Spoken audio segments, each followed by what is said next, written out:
Hello and welcome to Let's Plays Disco Elysium Part 15.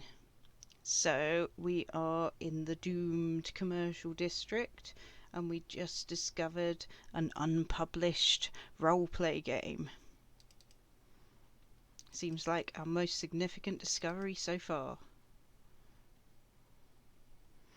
I don't think there's anything here that we didn't look at, so let's dive on through this door. Short of money? Why, yes, absolutely. Will we have a place to sleep tonight? Oh, what is that? Is that back the door through which we came? Yes, that looks like the stairs going up. Ooh, ooh, ooh, ooh, ooh, ooh. We got some money. We're actually pretty close to being able to afford a bed for the night. The question is, will we need to buy other stuff in the meantime? What? This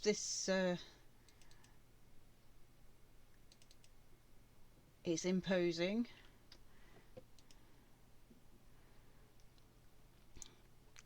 Ice bear fridge. You see a terrifying ice bear with a strange compartment in its belly.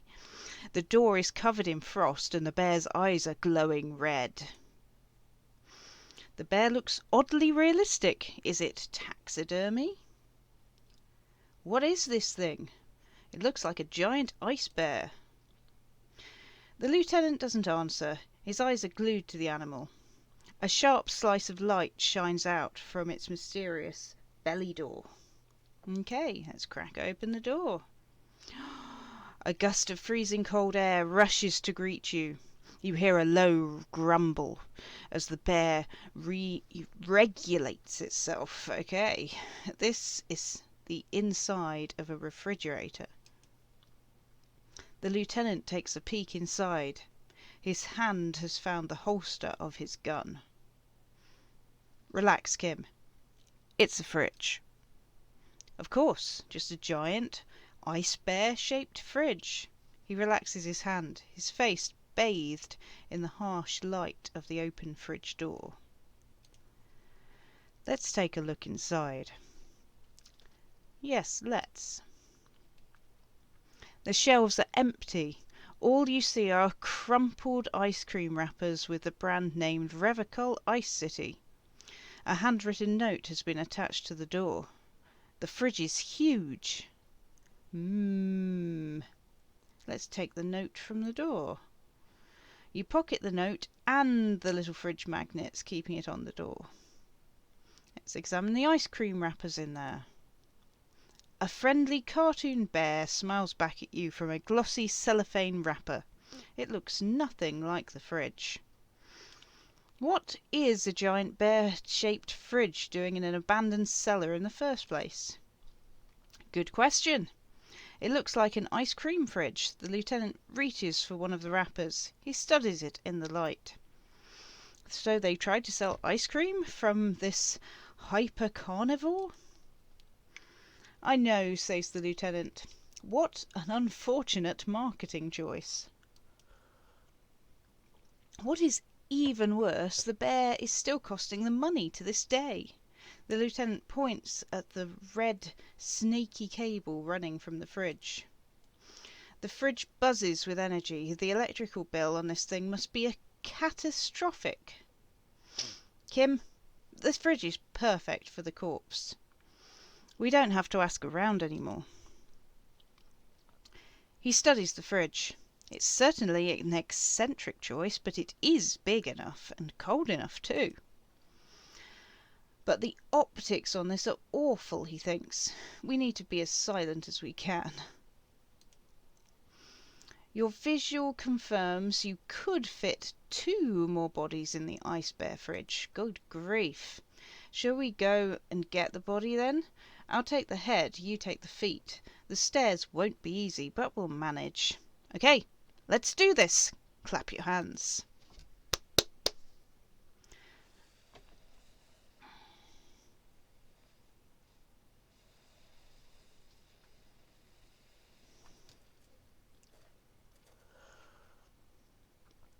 The body is heavier than you expected and stinkier.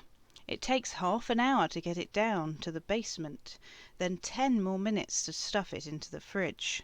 The lieutenant steps back to admire your handiwork. Whoopay! Task complete. Fridge the victim's body. Beautiful, he says, wiping his hands in his handkerchief. A dead body in an ice bear fridge. This is some of the best police work I've ever done. Really? You think it's good work? No, not really. Look at that. What have we done? We stuffed a dead body in an ice bear fridge. This story does not leave this room. He means it. He doesn't want to be the ice bear cop.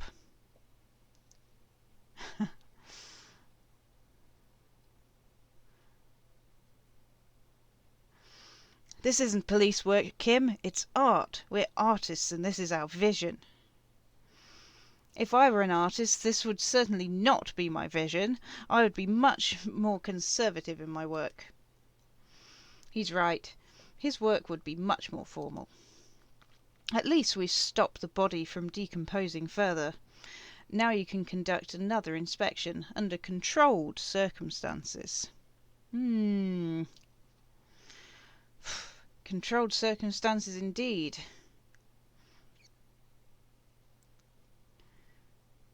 The thing is, I think we did most of our investigation under uncontrolled circumstances, so probably screwed that up. Inside the icy realm of the ice bear fridge, the corpse stands slumped, waiting. Tell me something, dead man. How do you like it in the fridge? I like it a lot, brother. This really is your finest hour. You're a genius, a regular Copolangio. Okay. Enough.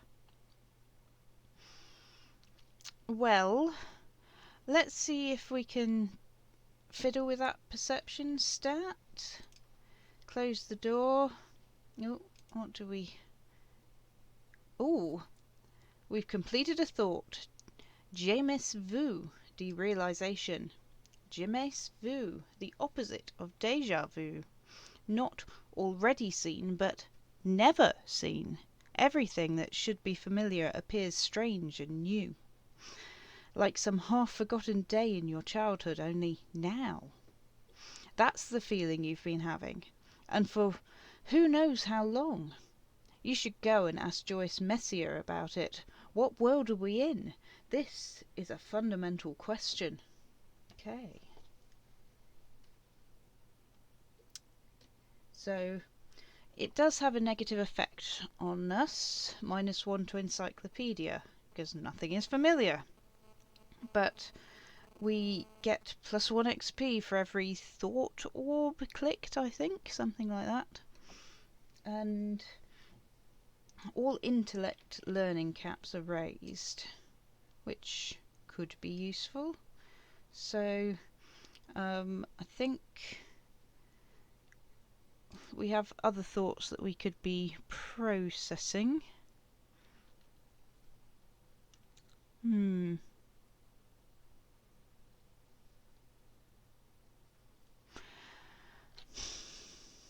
So stuff about the king who disappeared. Aces high.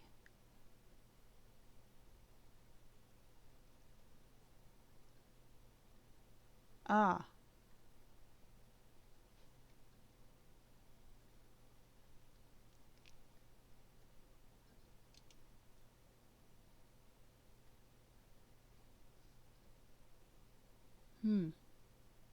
Kingdom of Conscience.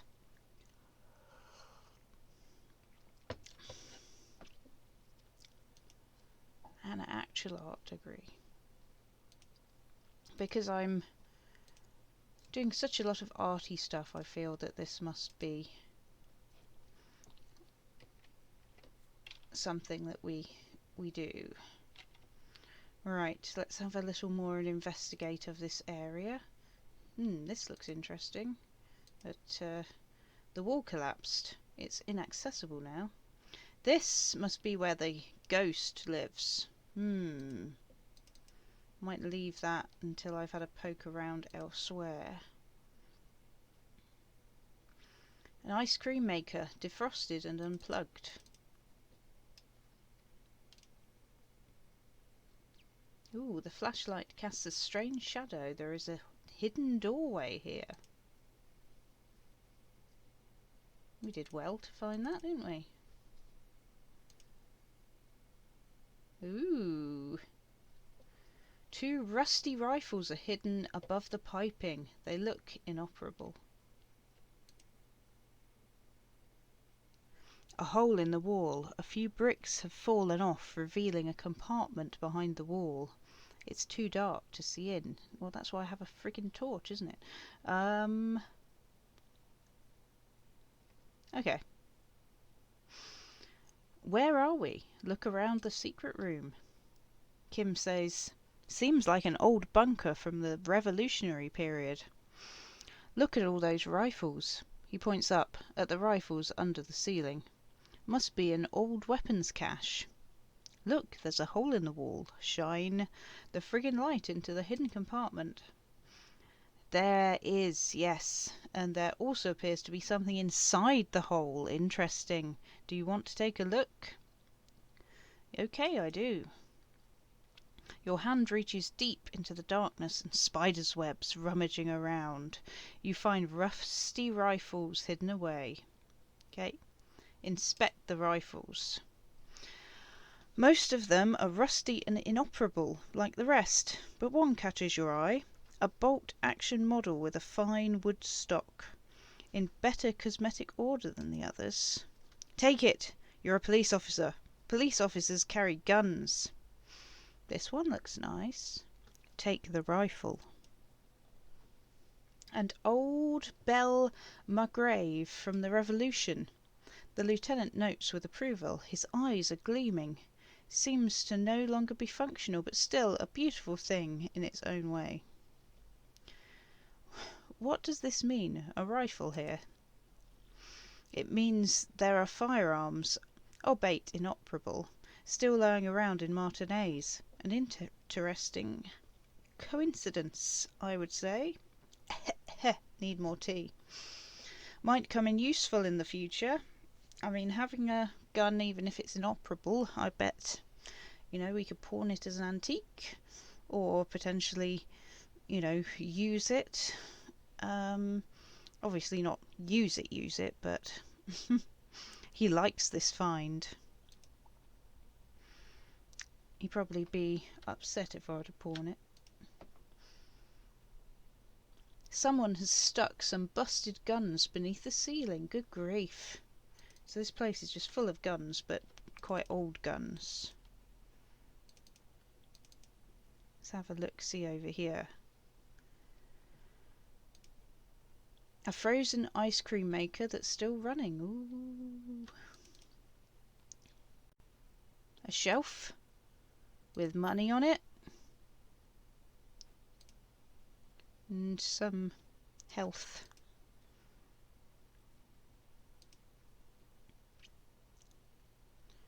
Breaker box. 2 cables are plugged into the breaker box. The red one leads to the ice bear fridge and the black one to the ice cream maker nearby.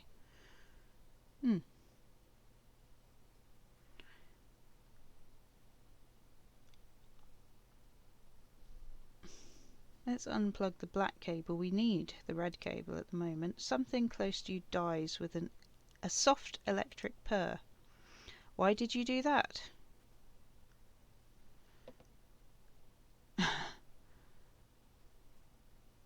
Because it's black, the colour of immeasurable cosmos. The lieutenant raises his brows, but doesn't say anything. The electric distribution board now has 1 cable missing. Okay. Well, the thing is, that was running to the ice cream maker, right? Which isn't required either. We need the fridge at the moment, but we should probably unplug, everything.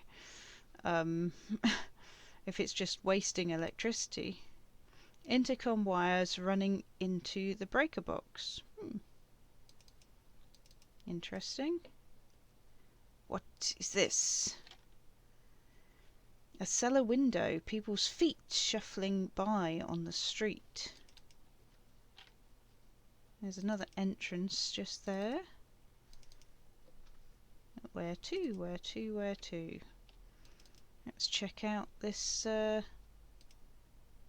chimney. Central furnace. A thick layer of coal dust covers the furnace, colouring it pitch black. Looks like this furnace has a face, and it's a face of agony.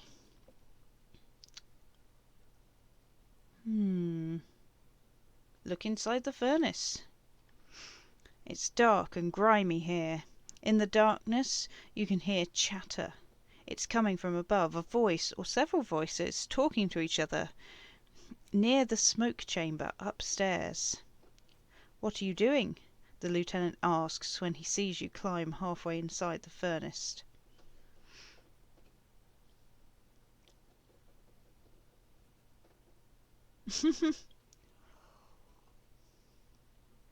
I'm hallucinating, or maybe it's the entity.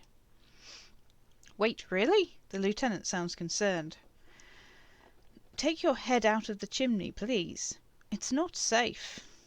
It feels safe to know the lieutenant's got your back, now and always. This sounded real, not imagined.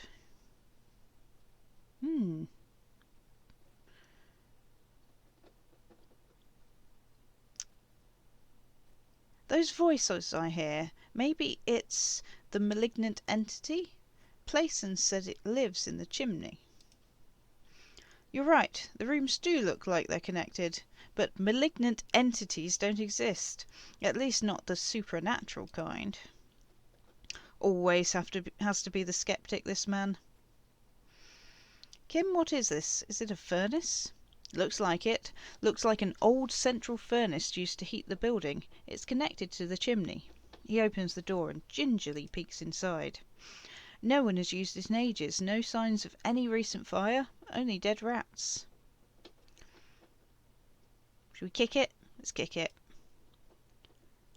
Oh! Seriously? We hurt ourselves by kicking it? A hollow ring echoes through the furnace. Your toe hurts. Ow!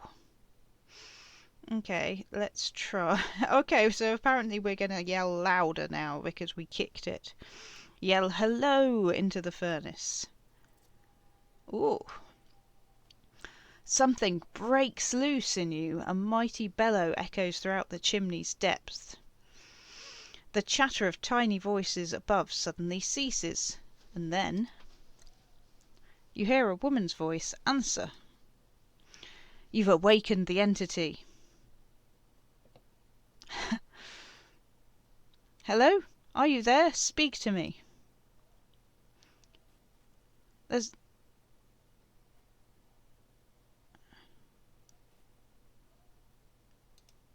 Interesting. You hear a low rumble upstairs, the sound of a curtain being pulled aside. The lieutenant nods, then points upstairs. After you, officer. Okay. So I think this is probably the point where we head towards these stairs over here.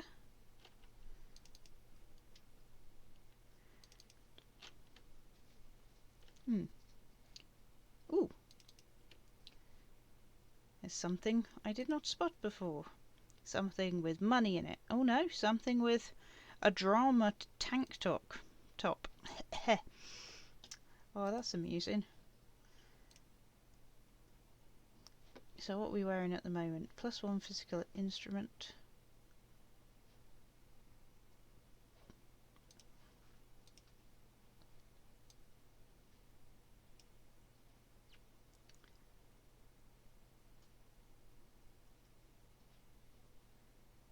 There.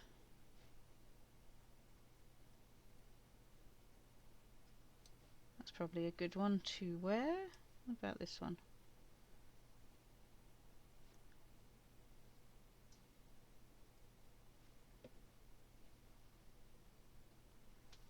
Should we try the drama shirt for a bit? It seems so weird not having the necktie.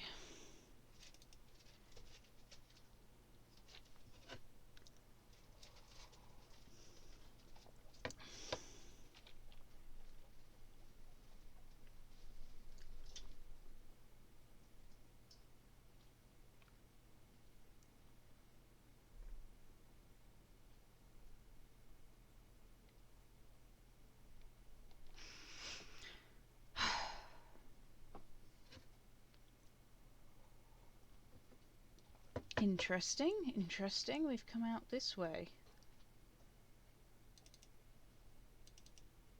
It's not exactly what we expected, is it?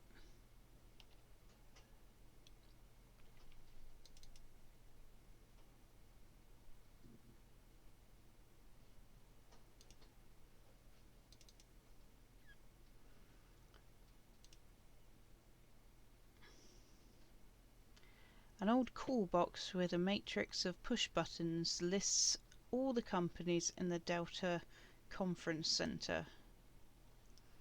East Delta Conference Center? This must be the name of the doomed commercial area. Okay. That must be where we were, in the gym.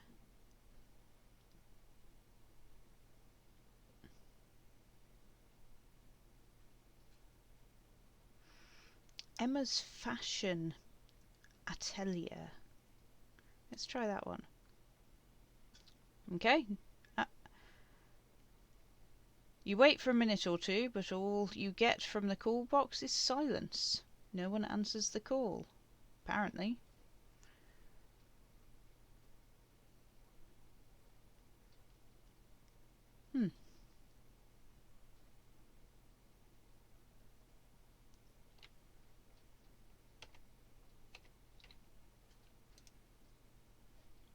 Can we get back in? Yes. Maybe we have to go up the other stairs.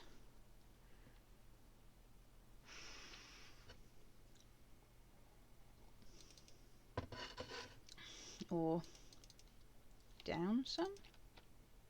Ooh. Never say no to free money.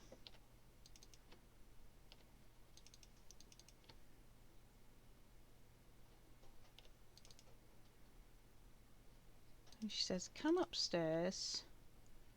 Let's do that.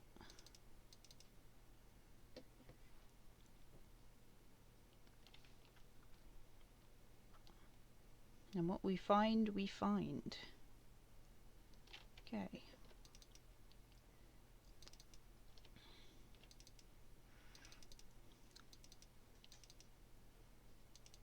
There's more stairs. Even more stairs. Ah!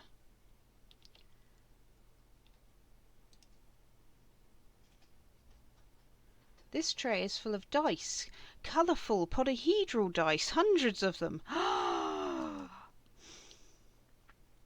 The candy dispenser has been repurposed to contain thousands of dice. Good grief. We hit the jackpot. We found... Who is this? Nia, a wonderful nerdy woman. A bird-like woman sits on a throne of tools with emerald light shining through her hair.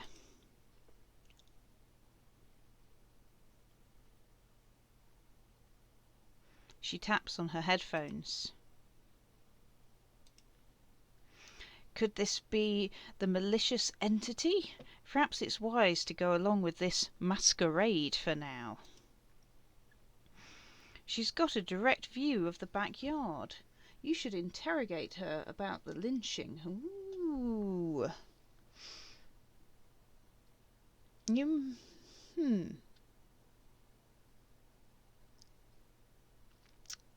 Right.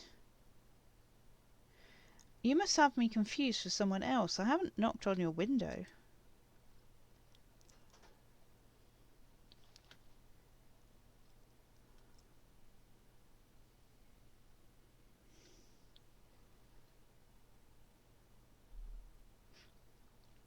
Why are you asking me about dice?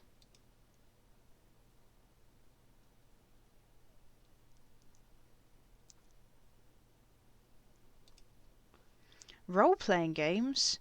You know the one made by Fortress Accident, does that count?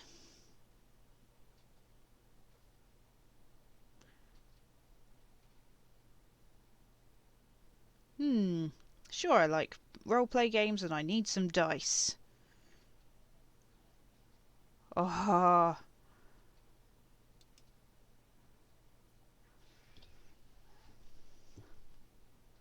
the walls around her are covered with rows of precious stones and minerals. It looks as if the stones and dice are a natural part of the room, growing out of the shelves like stalagmites. This person means you, and no one else, absolutely no harm. She will answer freely and honestly. No falsehoods are present. She's a novelty dice maker and doesn't have anything to hide. Ask what you need. What do you know about the man who was lynched behind whirling in rags? Nothing, really. I didn't know him. Who cares about the dead body? We might be dealing with a malignant entity here. The lieutenant looks at his notebook, then the woman under the large window. Your window looks directly onto the courtyard. You're saying you didn't see or hear anything unusual last Sunday evening? I'm sorry, detective, but, as you know, I usually have my headphones on when I'm working. It shuts out most of the daily ruckus behind my window. What do you mean by the daily ruckus? Well, there's always something going on in the Whirling's backyard. She stops to try and come up with an example. During daytime there is usually those kids, and lately I've been seeing a lot of drunk workers hanging around. Must be because of the strike. She's heard of the murder, but did not see it, sire. She's not sorry to disappoint you. Informing on someone in a murder investigation would intrude upon her focused existence. She looks up at the window. Pale light comes in. But I never saw anyone during that fateful Sunday night, I'm afraid. And you never took your eyes off the work to look out of the window? I might have, she admits. But in this case, all I would have seen is my own reflection staring back from the darkness. It's really hard to make anything out in the yard when it's dark outside.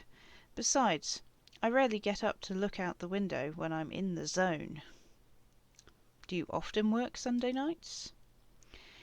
It's an odd profession, making dice for people, but I like it, and I prefer doing this to sitting at home. I see. Thank you for your answers. She nods. Anything else, officer? Hey, where are we anyway? What is this place? We're inside the chimney of an old central furnace. It's strange, I know. She looks at the ruddy bricks that make up the walls. Even though they've been repainted there are still signs of coal black soot here and there. But when I arrived here, all the other rooms were taken, so I had to build myself a makeshift home. Besides, I don't really have to pay any rent here, so that's a plus. Plaisance was right. There's an entity living in the chimney. You should ask her about the curse. Creative, the lieutenant looks around the spacious room, its ceiling fading into the shadows above. So I heard this place was cursed. Did you know that people call this the doomed commercial area?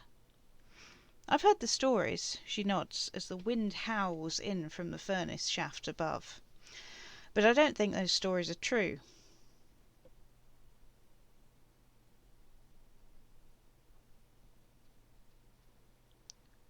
Wait, then how do you explain what happened to all those companies then?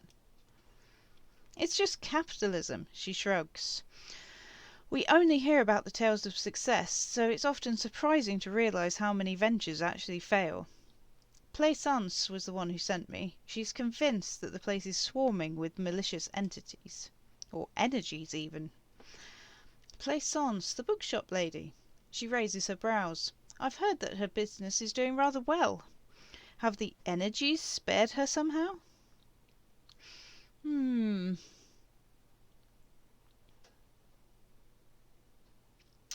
Oh. Okay. Actually, the bookstore isn't doing so well. There are hardly any customers, and she has to exploit her own daughter to keep the company going. All right. But it's not just the bookstore that's still up and running. What about the whirling in rags? Some people say it's part of the building complex. Hold on. The whirling is part of the doomed commercial area? Yes, you could say so. Both houses were built at the same time and under the East Delta Commerce Centre project.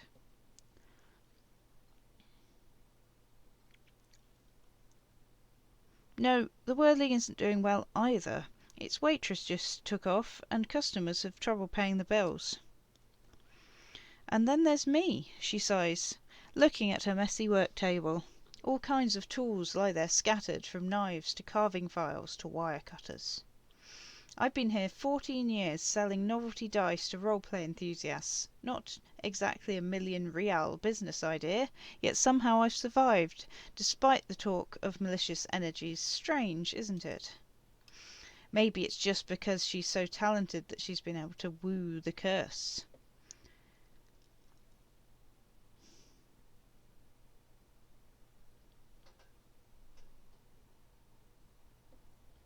Plaisance thinks it's because you're the source of it, a malignant entity. Malignant entity? What does that even mean? The dice maker laughs. Some kind of sorceress? What about you, officer? Do you think I'm the malignant entity? Time has come to face the source. Fear not, for the forces of the universe are supporting you in this psychic quest.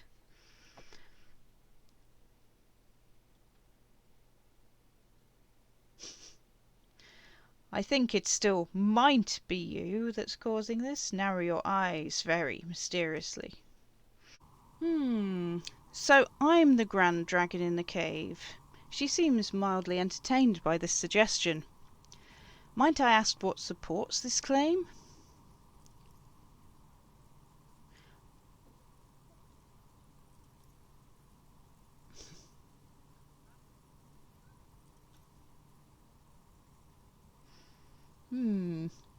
There is something ghostly about you, ethereal even. Squint your eyes suspiciously. Ethereal? She throws her head back and laughs. Thank you, but I think it's just the lighting. No, it's the troubled colour of her energetic vibrations. No, I mean it. Your energetic vibrations are off. I sense tragedies in your past, darling. Of course you do. She listens to your antics with a forbearing smile on her face. Show me a person in Martinez who doesn't have any tragedies in their past, and then we'll talk. If you ever find a way to explain all those inconsistencies in the curse, then let me know. She turns back to her work. That's all she has to say on the subject. She has been thorough and truthful, as far as we can see. Plaisance needs to hear about this. Perhaps if you combine your psychic energies, you'll make sense of the situation. Do you know what happened to the other tenants? Everyone else has gone. More or less. She adjusts a yellow scarf that covers her hair. Are you interested in anyone specific? Oh, quite a lot of them spring to mind. Ah.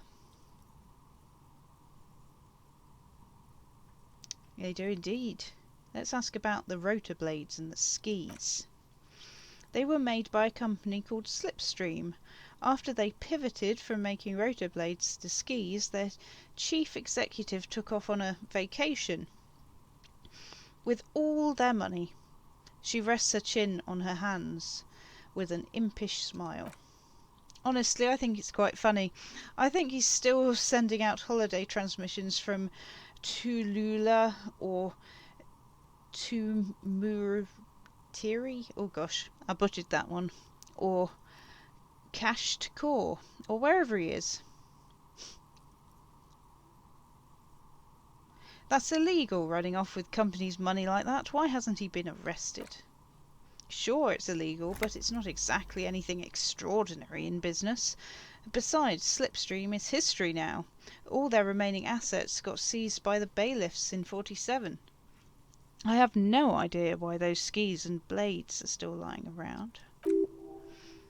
They were just props. Why return to them? There used to be a hair salon here, right? Yes, I think it was called Androgynous Orlando or something similar. They weren't a big hit around here. Turns out that working class men don't like genderless haircuts. They're scared of that word.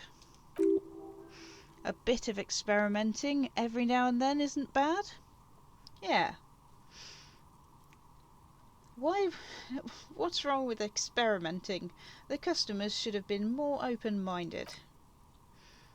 I guess it just wasn't the time yet. She tucks a strand of her hair under her headscarf. What happened to the gym? It wasn't merely a gym, it was Artemitep's Boxing Club, a community project created to steer at-risk youths away from drugs and crime. Oh, maybe that's what Kuno needs, a community-centric boxing club. Kuno, her eyes narrow in the dim light. Who's Kuno?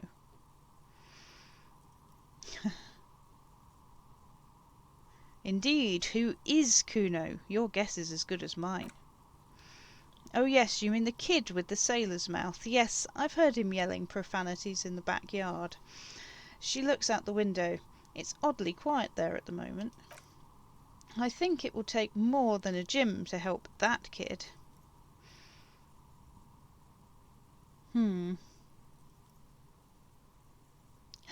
And who was Artemitep?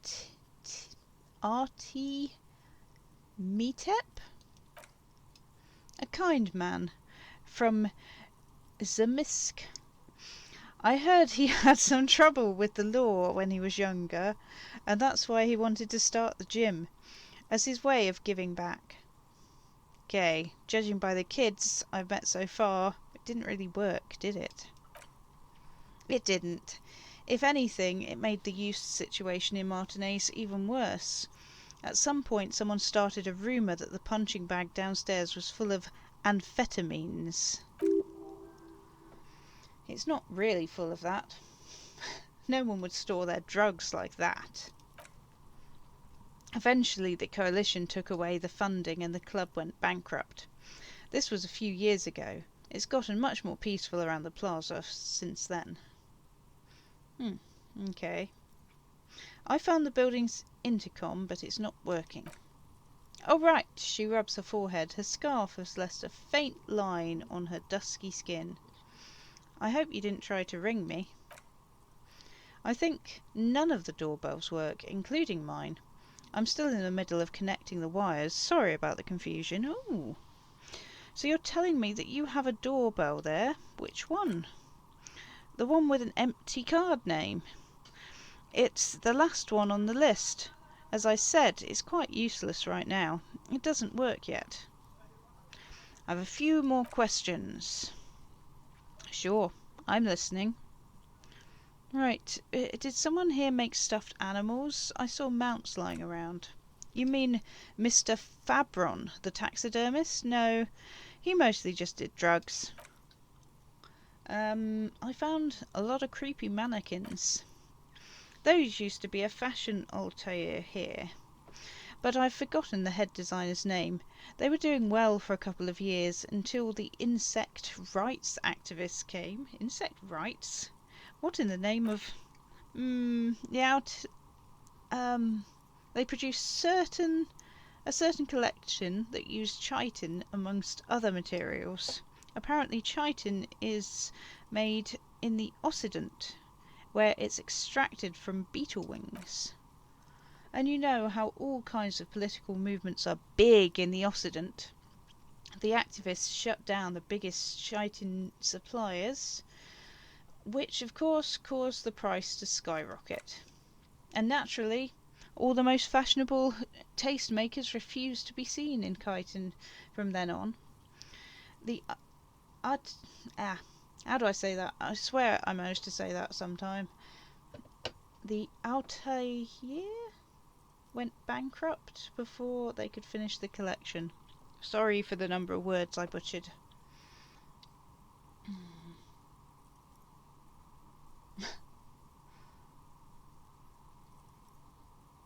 They got what they deserved. Making clothes from beetle wings is a terrible idea.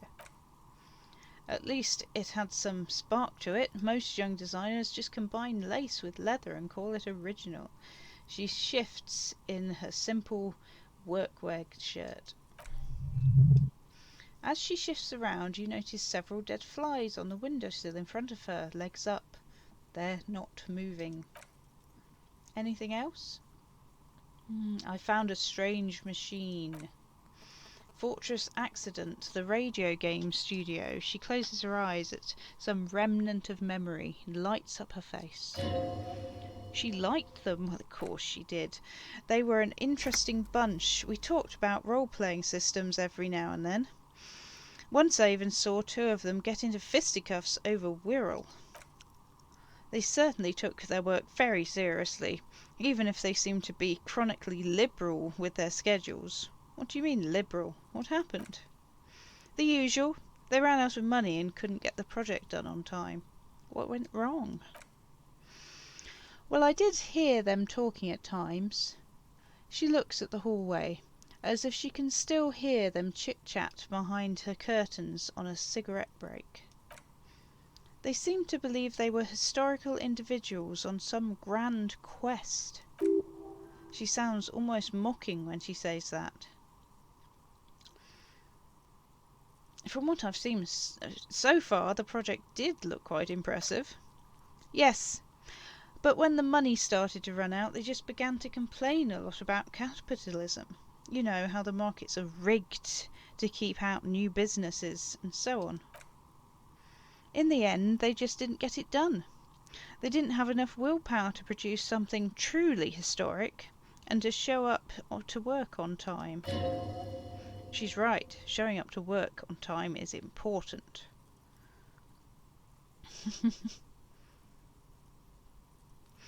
It's too bad, I would have supported them. The project looked great. Not the wisest decision. You would have lost all your savings. She tosses a pair of dice on the table. One of them stops near the edge of the metallic desk. The dice is black and filled with silvery flakes like snowfall. Anything else? Okay, let's ask about the taxidermy bear. Oh boy, the fabled Revachol Ice City. You're in for a treat here. She smiles and leans closer, hands on her knees, like a stand-up comedian ready to tell a story. The place was owned by two guys who had some rather innovative ideas about marketing. The bear was one of them. Now ask me about the other ideas. Indeed, what were the other ideas? There was really just one, and it involved picking out the prettiest girls in the neighbourhood and paying them 20 cents per hour to man the booth.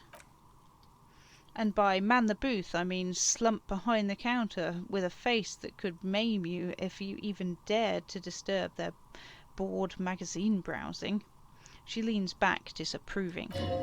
Sounds like she really didn't like those girls. Freet does the same thing.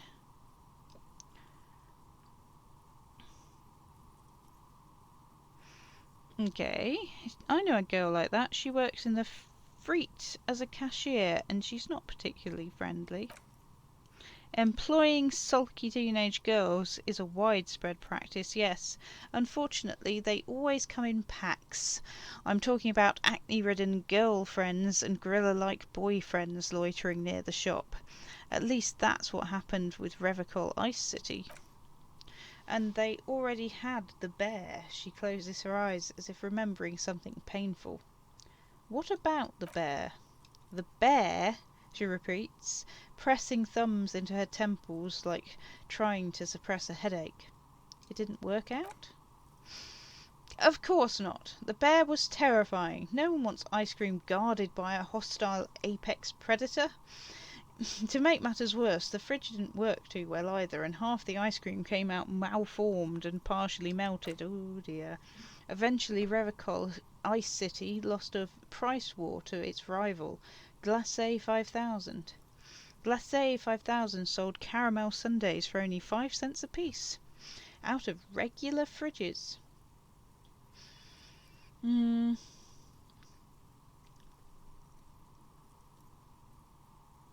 The bear was scary. Every time I saw that bear, I felt scared, like it could come alive at any moment now. The taxidermist who made it said it was his vision beast. He said he met his vision beast while high on desiccants. He called it Megatherion. Sounds cool.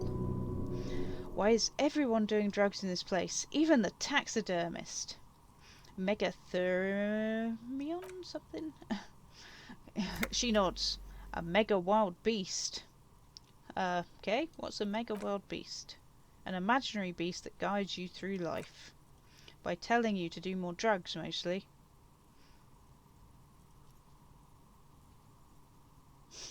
I don't have a comment on drugs. Understandable. You shouldn't do them, nods the dice maker. You're a police officer after all. Ooh. Anyway, now you know the story of the fallen ice cream empire. She seems almost sad, finishing the story. Some dust beams swirl in the afternoon air. Her eyes follow it idly. Anything else? Okay, what's up with the broken windows? Oh, this one's a mess, she sighs. There used to be a company that promised to repair windows 24 hours a day. What could go wrong with this one, right? Turns out the business was actually set up as a front for an illicit group that was producing snuff milius. Who would have guessed? What's a snuff milieu? And they never cleaned up the debris either. Now it's just littering the hallway, and I have no idea how to get rid of it on my own. Okay, so what is snuff milieu? It's a sub-rosa radio station that broadcasts real murders with real victims. Some people pay good money to get off on that. Really? Nothing changes in her tone as she says it, as if it's just another piece of information to lay out for the world. Don't worry, the ICP has a separate division that deals exclusively with unlicensed sub-rosas. The lieutenant turns to you. This isn't our problem, isn't it? Good luck with that. It's not easy catching those perpetrators. Then she lets the thought go. Okay. More questions about the intercom? No, not really. We've asked all the questions we can.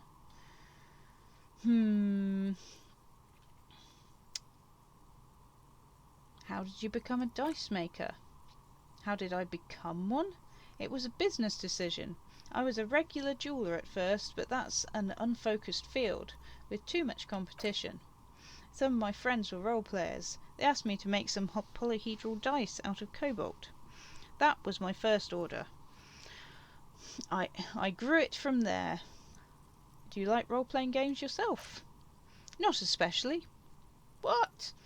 I like working with rare materials and a steady pay, and role-players as customers. They're nice people. Well, yeah, that's true. Some of those nice people have big bucks to spend on novelty items. Some of them. Okay, I'd like to order a die from you.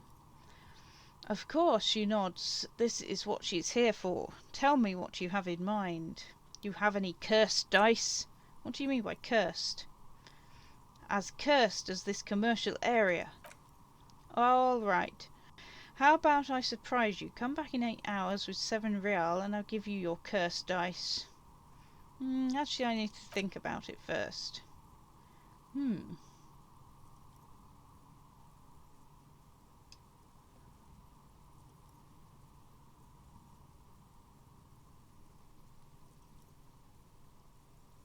kind of die do you think fits my personality? I think I have just the right one for you. She opens the top drawer of her work desk and takes something out. 2 polyhedrons, red and blue, are cradled in her palm. Police colours. Because I'm a police officer, right? Not the most original, I know, she smiles, almost apologising. But sometimes the obvious choice is obvious because it's best. She tosses you the dice. They're a gift from me. Ooh, brilliant! A beautiful woman tossing you a gift? Whatever you do, don't overthink it. Let's try and catch them. We fail. You overthink it, your hands can't agree with what to do, and the 2 dice drop to the floor and scatter in opposite directions like pearls from a broken string. The blue one disappears down the pit in the centre of the room. Ah, down the drain, like your career, jokes the dice maker, her eyes tracking the remaining polyhedron. Then she catches your eye. I apologise, officer, that comment was unnecessary. Pick up the red die.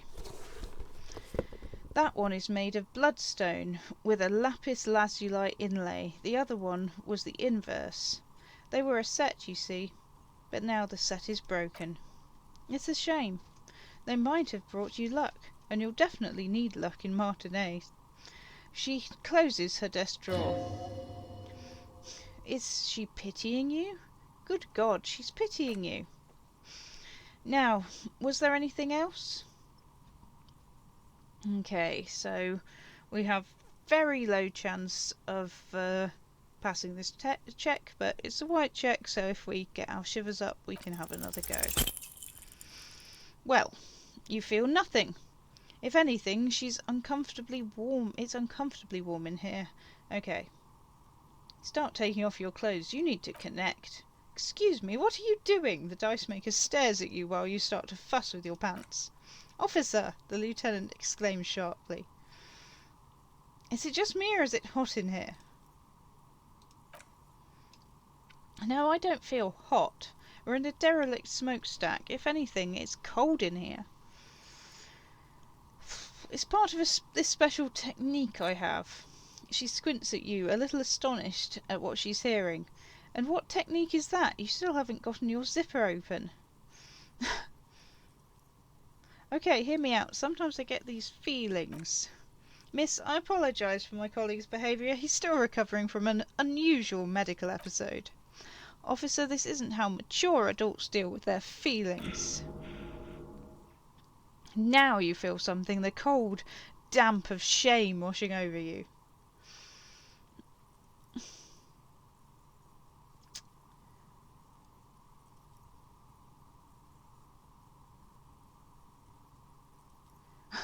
No, not like that.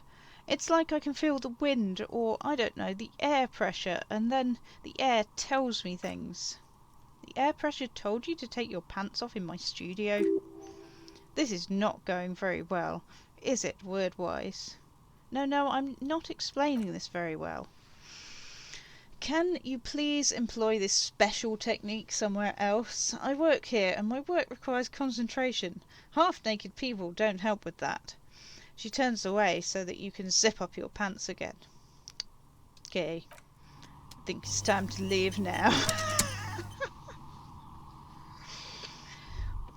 We made a great impression. Oh, but there's stuff. There's stuff that we haven't looked at. Let's look at the stuff.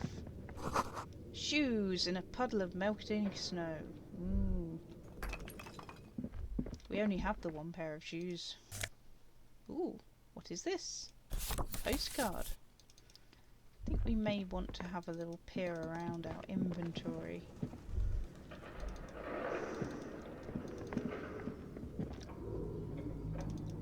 Okay.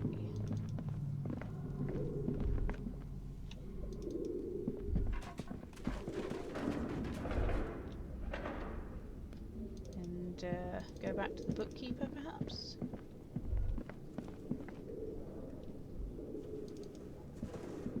This way, I think.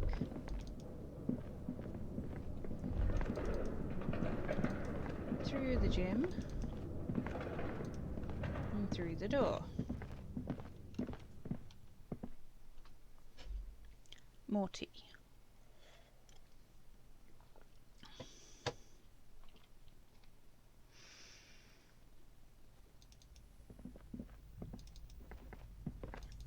See if we can't wrap up this mission. Hello. You're alive and well. Don't keep me waiting. You're alive and well. Don't keep me waiting now. What's in there? In that dark sarcophagus? The dark sarcophagus. Pause dramatically. Yes, yes. How was it? Tell her how ghastly it was. You know it's what she wants to hear.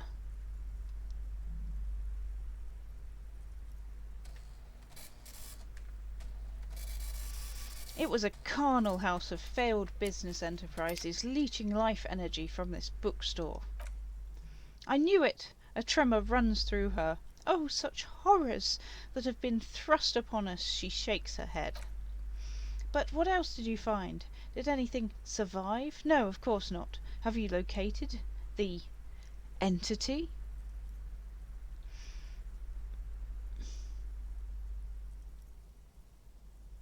I talked to the entity you told me about. Her name is Niha, and she's a novelty dice maker. A novelty dice maker? Her eyes widen. Well, spit it out. Why does she need the dice? For some kind of sorcery? Sometimes they use the ankle bones of sheep.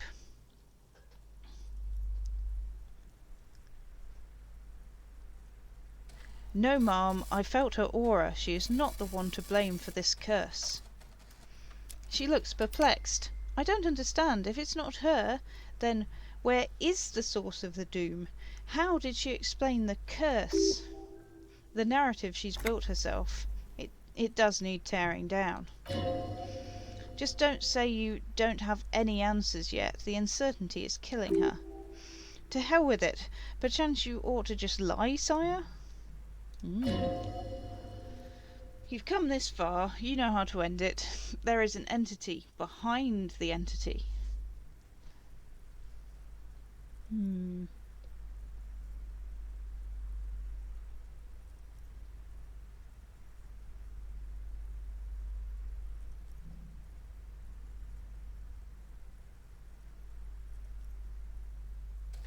There is another entity more malignant pulling the strings in Martinet. Perhaps in my travels I will cross paths with it. A third order presence, sir? Yes, she lets go of the pendant. A dark relief watches over her. I've heard of these tri-actors. In certain occult literature, that's too dark to dwell on for too long. And definitely not in the presence of my daughter. She gestures for you to be silent. I understand everything, sir. Thank you for descending into the maelstrom. I will keep fort up here, strengthen the wards, do my best, and if you happen upon the third entity in your travels, she performs an X-shaped cross on her chest. May the Lord be with you. Well, this has been absolutely educational. If we happen on the third presence in our travels, we will certainly come back to tell you. Yes, the venture continues. In other waters, darker waters. Kim turns to you. Should we get out of here before the vortex collapses? Actually, I'm looking for a book on cockatoos. A book about cockatoos? There should be one upstairs, right next to the shelf of biographies. Farewell for now, book peddler. Should we actually have a look for this book on cockatoos? I think it was one of our quests. So, here maybe. Another boring book, just discarded here. Okey-doke. Shelf of paranormal books. Okay. We're not terribly interested in that at the moment because, well.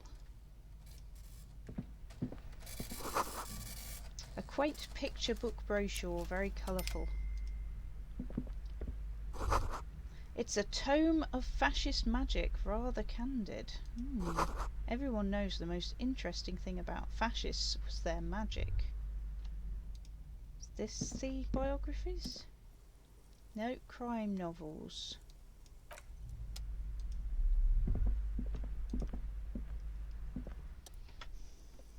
Biographies. So, is it like here that the Book of Cockatoos is? Several maps have been attached to the bulletin board hidden inside the alcove. They're held up by small pins. The board has come loose from one corner. The maps look old and faded. Your eye catches a map of Insulinde, a map of Revicol, a map of Martinez. Okay. Let's have a look at the map of Revicol. The north coast of a verdant island is shattered by the delta of a river. It is the river Esperance. Countless bridges put the shards back together, disconnecting city blocks to river islands. La Delta says a great artificial heart in the centre, teeming with life forms and construction. To the east, rolling hillsides. Le Jardin, Stella Maris, the suburbs of Saint-Baptiste. Swallowed up into the megacity. They sound rich to you. This is Revicol East. And west of the river? Juron. It's somewhere to live. Not bad. Then there's Jamrock. It's bad. People shouldn't live there, but they do. Then Faubourg. It's almost as bad, but much larger. Then Coal City. It's the worst. And Martinez? It's so small you can't even see it on the map. No, wait, there it is, north of Jamrock. The strip of coast next to the greater Revicol industrial harbour. It looks downright despondent. It's almost Coal City, to be honest. No, this is somewhere to be. This is all you have, but it's still something. Streets and sodium lights, the sky, the world. You're still alive. Okay, let's look at the map of Martinez. It's not really a map, it's a tourist thing, a picture postcard with buildings on it, drawn from an isometric perspective. A date in the upper right corner says 48. Still, it's detailed, could be pretty useful for scouting ahead. You see the jagged boxes of an industrial harbour, even the whirling in rags there. Okay, let's look at the map of Insulinde.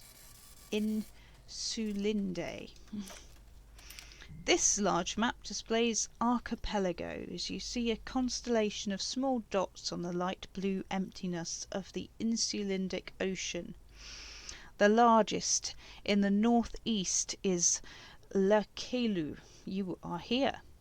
Another far away in the southwest, Semines Islands, Ile de Fantôme. Anything else?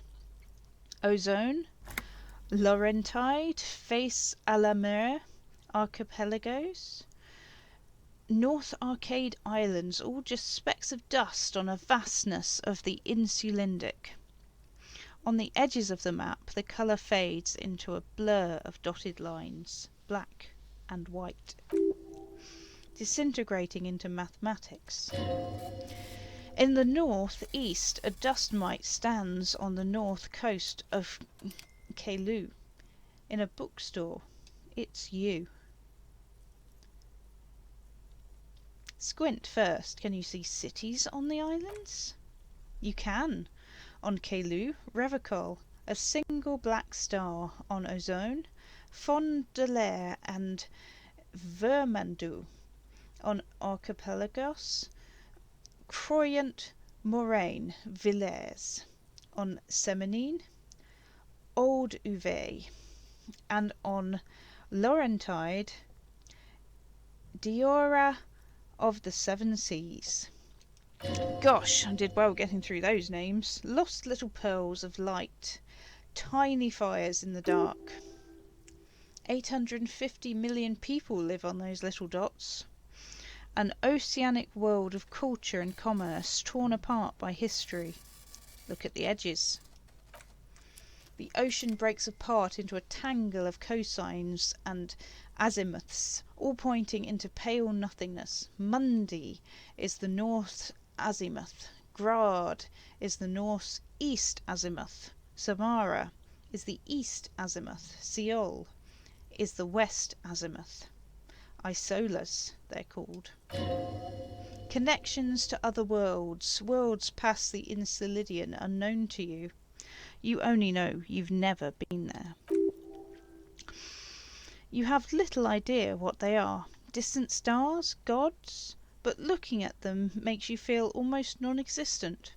Whatever they are, the Isolas are immeasurably large compared to you, and very, very far away. Perhaps they are gods. Gods of distance and outer dust. Storekeep, can I buy these maps? I'm sorry, officer, the map of Martinez is the only one available. The other two are not for sale anymore, and besides, you could scarcely afford them. Oh, they're quite valuable, though they might not look it. The map of Martinez is 90 cents, though. Okay. Why is it so cheap? That old thing? It's an out-of-date map of a tourist location that never was nor came to be. From when some design studio people tried to spruce the place up 4 or 5 years ago. They also renovated the horse statue, set up those coin-operated viewers, and designed the new street lamps. The place does not look like a successful tourist trap, does it? What happened then? They didn't get far. For some reason. A shame the project never got going. Would be nice if someone fixed Martinez up. All these ruins are bad for business. Okay, so we don't exactly have a lot of funds, but it seems like this could be useful. And it's cheap. Mostly it's cheap.